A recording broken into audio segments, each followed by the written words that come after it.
ছোট্ট বন্ধুরা, আবার এসছে তোমাদের জেঠিমা। তোমরা ভালো তো সবাই?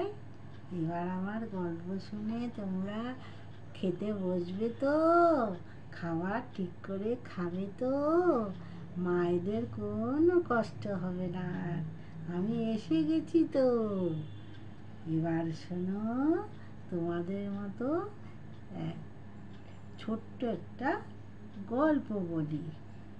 একটা চোর আর একটা মোড়কের গল্প।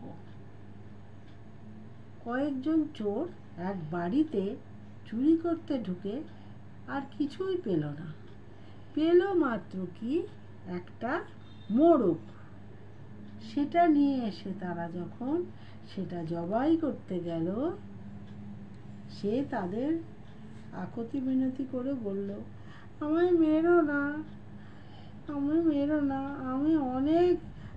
আমি লোকের অনেক উপকার করি। তারা বেশি কাজ যাতে করতে পারে লোকেরা, সেই জন্য আমি ভোরবেলা উঠে আমি ডেকে তাদের জাগিয়ে দেই।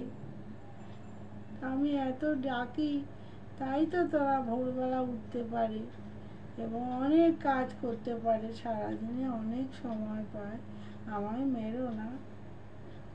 চোররা বলল, ওরে উজবুক, সেই জন্যই তো তোকে খতম করবো রে।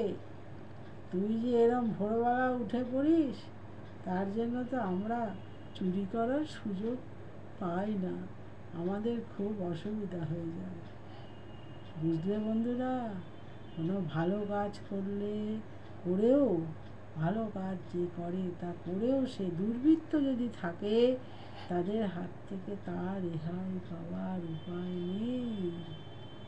বুঝলে? আজ আসি।